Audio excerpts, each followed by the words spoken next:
Welcome to this video. We have a special update, and in this one, we'll be talking about the SEC suing Stoner Cats and celebrities like Ashton Kutcher and Mila Kunis that are behind this project and much, much more. So you're definitely going to want to stay tuned to the very end because this could impact all NFTs. So without further ado, let's just go ahead and dive right in.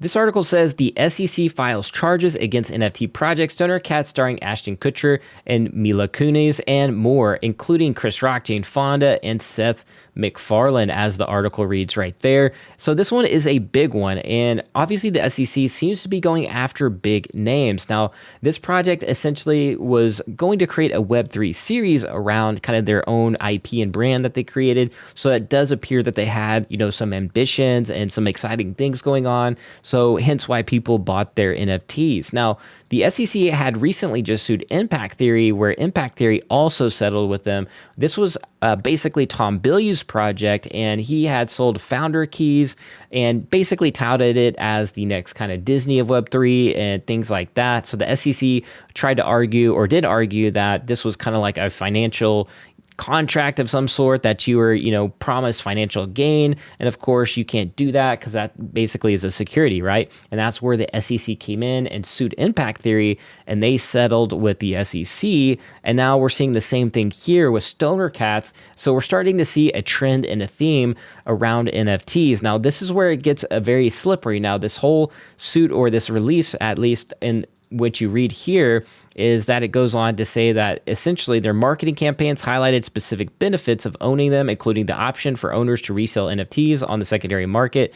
Now, this is a stretch because you are able to sell, say if I went to eBay and sold my iPhone, that doesn't make my iPhone a security, you know what I mean? So they're starting to stretch a little bit, and the overreach is starting to get a little bit gross, in my opinion. Now, there is projects out there that do need to be held accountable, but of course, the SEC is going after the bigger names in the industry, and they kind of targeted the marketing campaigns behind these, which is kind of fair. You do need to be very careful about how you communicate to your customers and things like that. I do worry about a lot of even bigger platforms out there. This, again, could affect a lot of projects in the entire NFT space. So this is something to not ignore. As we move forward, we're starting to see more cases, more settlements now. This is like the number 2 big one here with big names behind it. So I don't think the SEC is going to slow down, and they're going to continue this trend. This is where it gets really interesting too. At the very bottom, it says that they have agreed to a cease and desist order to pay a civil penalty of $1 million. The order establishes a fair fund to return monies that injured investors paid to purchase the NFTs.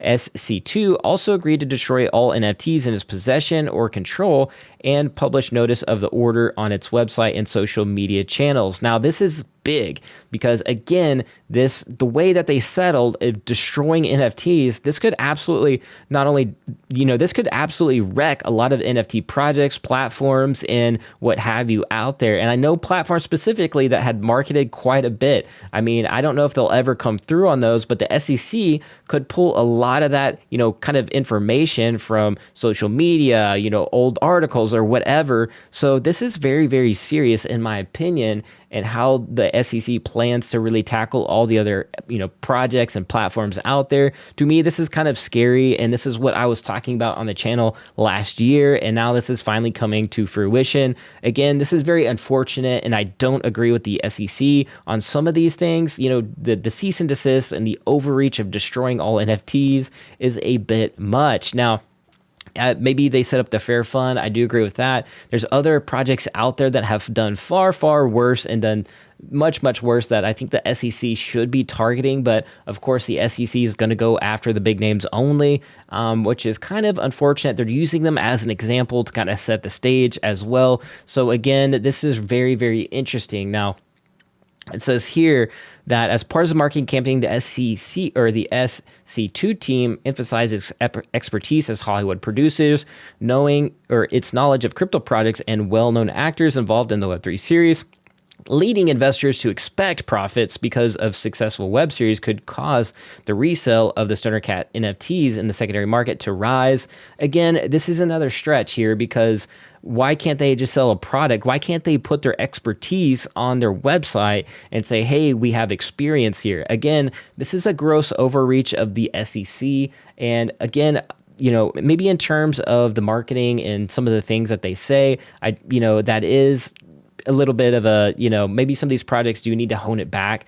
I do think like, hey, we can do XYZ with your NFTs and we're going to do all these things and have all these lofty ambitions. And if you don't deliver, then you're in trouble, right? So I do think that these marketing teams have to be more careful. But at the same time, I don't agree with the SEC on this one. Again, just putting your experience on there shouldn't necessarily mean that you're promising the rise in these NFT products, right? And the way that the SEC sees NFTs aren't like digital collectibles. They see them as investment contracts if you're doing some sort of marketing around this. Again, this is absolutely wild in my opinion, but let me know what you guys think about this. I think it's crazy. I think it's a gross overreach of the SEC, how they're targeting these projects. Now, some of it is a fair game. I do agree with some of this, but at the same time, I don't, right? So why aren't they focusing on the nefarious NFT projects out there?